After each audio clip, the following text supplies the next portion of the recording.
स्वागत है। आज हम एक बहुत ही निजी कह सकते हैं एक भावनात्मक अनुभव के इर्द गिर्द बुनी बातचीत की परतें खोलेंगे। हमारा पास स्रोत के तौर पर वो पहली रात नाम का एक संवाद है। इसमें दो किरदार हैं, आरव और रिया, और वो अपनी शादी की पहली रात के वो जो बिल्कुल शुरुआती थोड़े कच्चे से पल होते हैं उन्हें याद कर रहे हैं। ये संवाद हमें कमरे में ले जाता है। जरा सोचिए, शादी के ताजे फूलों की महक है हवा में और कहीं दूर से बिल्कुल हल्की सी धीमी पड़ती शहनाई की आवाज आ रही है। माहौल एकदम शांत, ठहरा हुआ और शायद थोड़ा सा भावुक भी। तो आज हमारी कोशिश ये रहेगी ये समझने की कोशिश करने की कि उस रात उन दो इंसानों के बीच क्या चल रहा था। वो अनकही भावनाएं, वो झिझक और वो पहला बहुत नाजुक सा जुड़ाव जो जिंदगी के इतने बड़े मोड़ पर महसूस होता है। चलिए इस अनुभव की गहराइयों में उतरते हैं। और ये समझना जरूरी है कि ये सिर्फ एक रात का किस्सा नहीं है। ये असल में दो अलग जिंदगियों के एक होने की प्रक्रिया की शुरुआत है, उसका प्रतीक है। हम इस बातचीत के जरिए देखेंगे कि कैसे खामोशी, बहुत छोटी छोटी बातें जो लगभग लगती हैं कि है ही नहीं, और वो नाजुक एहसास ही किसी रिश्ते की असल नींव रखते हैं। यहाँ जो बात मुझे खास तौर पर खींचती है वो ये है कि बाहर शादी का इतना शोरगुल, इतनी गहमा गहमी थी, पर उन दोनों के अंदर, उनके मन में एक बिल्कुल अलग, एक नितांत निजी और शांत दुनिया वो आकार ले रही थी। हाँ, और वो अंदरूनी दुनिया खुलती है आरव के एक सवाल से। वो रिया से बाद में पूछता है कि शादी के हंगामे में सब इतने उत्साहित थे पर वो एकदम शांत थी, क्या चल रहा था उसके मन में। रिया का जवाब बड़ा दिलचस्प है। वो कहती है, सच कहूं तो कुछ समझ ही नहीं आ रहा था। सब खुश थे, नाच गा रहे थे, पर मेरे दिमाग में बस एक ही बात घूम रही थी, अब सब कुछ बदलने वाला है, मेरी पूरी जिंदगी। ये एहसास ये बहुत मायने रखता है। ये उस मनोवैज्ञानिक स्थिति को दिखाता है जिसे लिमिनैलिटी कहते हैं, मतलब एक दहलीज पर खड़े होने का भाव, जहां पुराना पीछे छूट रहा हो और नया अभी पूरी तरह आया नहीं है। ऐसे बड़े बदलाव के क्षणों में इंसान अक्सर बाहर की दुनिया से कटकर अपने अंदर सिमट जाता है। ये बाहरी जश्न और अंदरूनी उथल-पुथल का जो विरोधाभास है, ये मानवीय अनुभव का एक बहुत स्वाभाविक हिस्सा है। सही कहा। और ये बदलाव सिर्फ रिया के लिए नहीं था, आरव भी यही महसूस कर रहा था, है ना। वो कहता है कि सुबह वो एक आजाद लड़का था अपनी धुन में, और शाम होते होते वो किसी का पति बन गया, एक जिम्मेदार इंसान। जी हाँ। उसे उस जिम्मेदारी का वजन महसूस हो रहा था, पर उस वजन के साथ एक अनजानी सी मीठी सी खुशी भी घुली हुई थी। तो दोनों ही एक अनजाने सफर पर निकल रहे थे एक तरह से। बिल्कुल। फिर जिक्र आता है कमरे के माहौल का।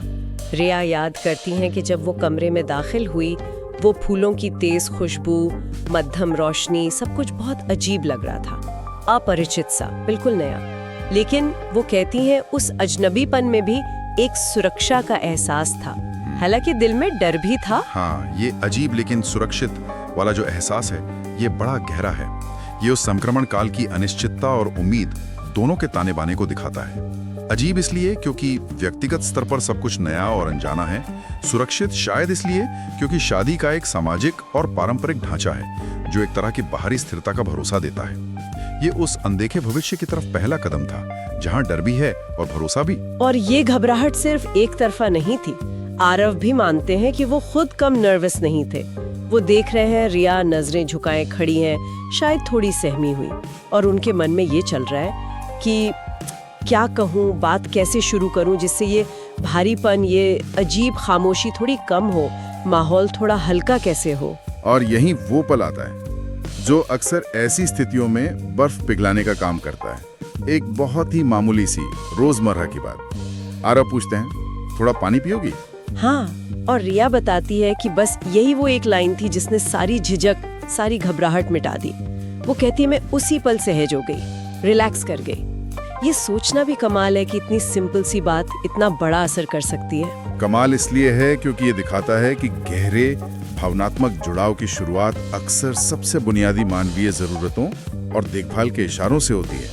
यहाँ सिर्फ प्यास बुझाने की बात नहीं थी, ये आरव का एक अनकहा प्रस्ताव था, मैं तुम्हारा ध्यान रख सकता हूँ। और ये सवाल रिया को एक मौका देता है जवाब देने का, इस नए रिश्ते में अपनी पहली प्रतिक्रिया देने का। अच्छा, ये सिर्फ आराम देना नहीं था, ये अनजाने में ही सही रिश्ते में एक संवाद की, एक लेन देन की शुरुआत थी।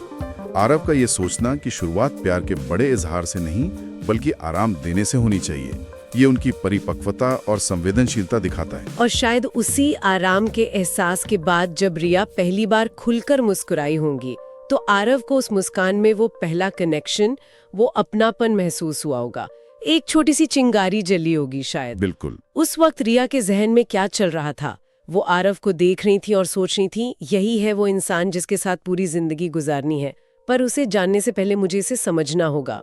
उनका फोकस समझने पर था। हाँ। और आरव वो सोच रहे थे कि मुझे रिया को महसूस करना होगा, उसकी खामोशी के पीछे क्या है, उसकी आंखों में जो डर है उसकी वजह क्या है, उसे समझना नहीं महसूस करना होगा। देखिए, ये समझना और महसूस करना ये सिर्फ दो अलग शब्द नहीं है, ये रिश्ते को देखने के दो अलग नजरिए हो सकते हैं। एक शायद बौद्धिक और भावनात्मक स्पष्टता चाहता है, चीजों को जानना समझना। दूसरा शायद गहरे भावनात्मक जुड़ाव, एक रूहानी तालमेल या अनुनाद की तलाश में है। अच्छा।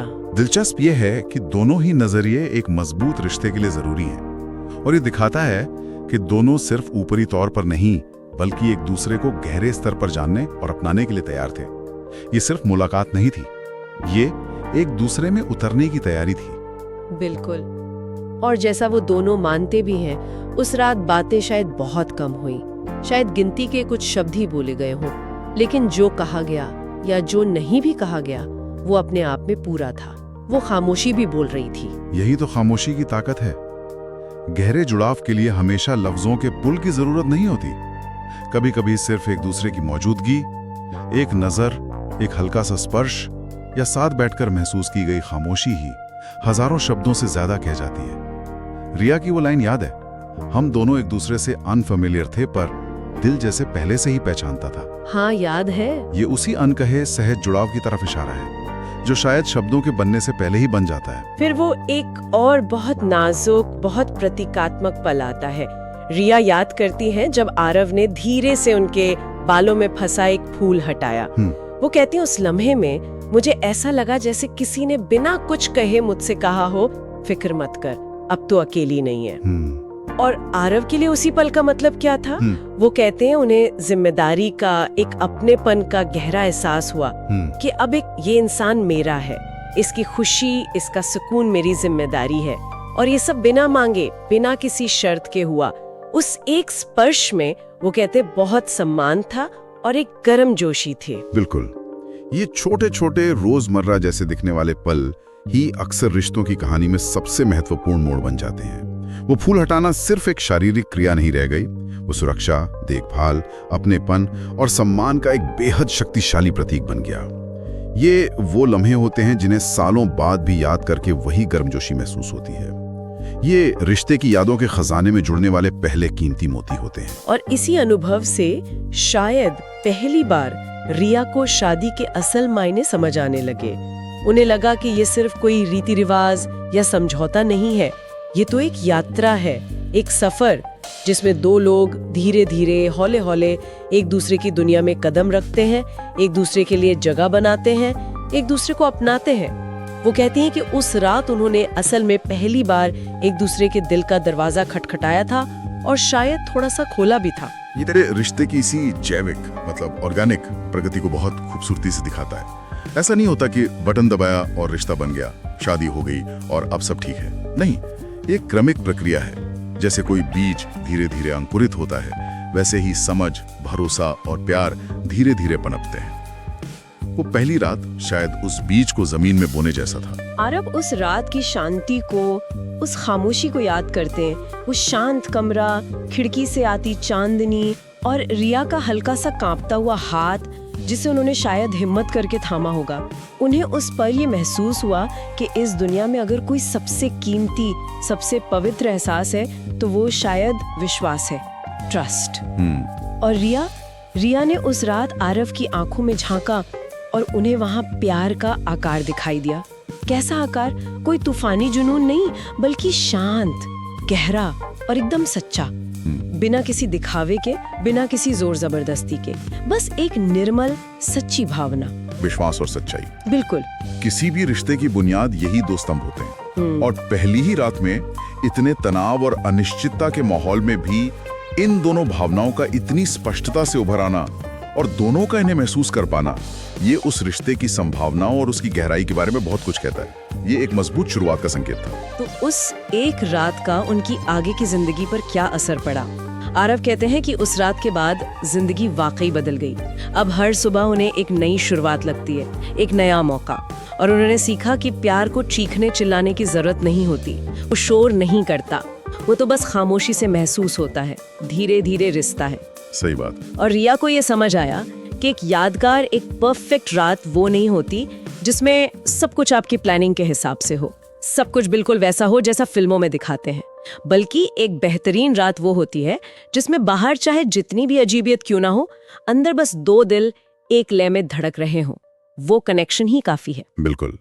ये जो निष्कर्ष हैं, ये उस पहली रात के सिर्फ अभावनात्मक असर को नहीं, बल्कि उनके जीवन दर्शन पर पड़े प्रभाव को दिखाते हैं। वो रात उनके लिए सिर्फ एक घटना नहीं थी, वो एक सबक बन गई। उसने जिंदगी को, प्यार को और एक दूसरे को देखने का उनका नजरिया बदल दिया। और यहाँ एक और बहुत ही मानवीय, बहुत प्यारी बात सामने आती है। जब उनसे पूछा जाता है कि अगर वक्त पीछे जाए तो क्या वो उस रात में कुछ बदलना चाहेंगे, तो दोनों कहते हैं नहीं, हम फिर से वही पहली, थोड़ी अजीब, थोड़ी अटपटी सी रात जीना चाहेंगे। हाँ, ये दिलचस्प है। हाँ, आरव कहते हैं कि वो उसी अजीबपन को, उसी ऑकवर्डनेस को दोबारा महसूस करना चाहेंगे, क्योंकि उन्हें लगता है उसी अजीबपन में, उसी झिझक में उनका प्यार छुपा था। और रिया कहती है कि वो फिर से वही शर्मीली, घबराई हुई लड़की बनना चाहेंगी जिसने नजरें झुकाकर भी दिल से हाँ कहा था। ये मुझे बहुत दिलचस्प लगता है। आमतौर पर हम अपनी यादों में परफेक्शन तलाशते हैं ना, उन हिस्सों को याद रखना चाहते हैं जहां सब कुछ सहज और सुंदर था। लेकिन यहाँ आरव और रिया उस कच्ची, थोड़ी उलझी हुई, एकदम वास्तविक शुरुआत को संजो रहे हैं। ये उस पहली मुलाकात की मासूमियत और प्रामाणिकता का सम्मान है। ये दिखाता है कि रिश्ते की खूबसूरती सिर्फ उसकी चमक दमक में नहीं, बल्कि उसकी छोटी मोटी खामियों, उसकी झिझक और उसकी स्वाभाविक प्रगति में भी होती है। आखिर में दोनों इस बात पर सहमत हैं कि वो उस रात को कभी भूल नहीं सकते। वो उनकी कहानी का पहला अध्याय था। जी। और रिया इसे जिस तरह बयां करती हैं, वो शायद इस पूरी बातचीत का सार है। वो कहती हैं, भूल भी कैसे सकते हैं, वही तो रात थी जहां दो जिंदगियां एक सांस में चलना सीख गई थी। क्या खूब कहा है, एक सांस में चलना सीखना। ये पंक्ति सब कुछ कह देती है। दो अलग अलग लय, दो अलग धड़कनें कैसे धीरे धीरे एक ताल में ढलना सीखती हैं। ये पूरी प्रक्रिया दो व्यक्तियों का एक इकाई बनने का सफर उसी पहली रात से शुरू हुआ था। तो वो पहली रात के इस संवाद पर हुई हमारी इस गहरी पड़ताल से ये साफ है कि शादी की पहली रात महज कुछ रस्मों या रिवाजों का नाम नहीं है। ये भावनाओं का, झिझक का, एक दूसरे को समझने की कोशिश का, भरोसे के पहले धागे का, और हाँ, दो अजनबियों के बीच पनपते एक बहुत ही नाजुक, अनकहे जुड़ाव का दस्तावेज है। बिल्कुल। जो खास बातें उभर कर आईं वो ये कि गहरे संवाद के लिए हमेशा शब्दों की जरूरत नहीं होती, खामोशी भी बोल सकती है। बहुत साधारण से दिखने वाले इशारे, जैसे पानी पूछना या बालों से फूल हटाना, कितने गहरे मायने रख सकते हैं। और किसी भी नई शुरुआत में जो एक अजीब सी बेचैनी, एक अटपटापन होता है, उसमें भी अपनी एक मासूम खूबसूरती होती है जिसे याद रखा जा सकता है। बिल्कुल सही। और ये हमें याद दिलाता है कि रिश्ते वो इंस्टेंट नूडल्स की तरह नहीं बनते, वो धीरे धीरे परत दर परत उगाए जाते हैं, एक दूसरे को समझने से, महसूस करने से, गलतियां करने और माफ करने से, और सबसे जरूरी, एक दूसरे को अपनी जिंदगी में जगह देने से। आरव और रिया के रिश्ते की मजबूत नींव शायद उसी पहली रात की खामोशी, उसी झिझक और उन्हीं पहले नाजुक एहसासों ने रखी थी। और इस बातचीत को नहीं रोकते हुए श्रोताओं के लिए एक सवाल छोड़ जाते हैं, क्या हमारी जिंदगी के सबसे गहरे और यादगार जुड़ाव अक्सर उन्हीं पलों में नहीं बनते जहां शब्द कम पड़ जाते हैं, जहां हम कहने से ज्यादा महसूस करते हैं? उन खामोश लम्हों में, उन अनकही बातों में न जाने कितनी कहानियां छुपी होती हैं, जिन्हें सुनने के लिए शायद हमें भी थोड़ा ठहर कर महसूस करने की जरूरत है।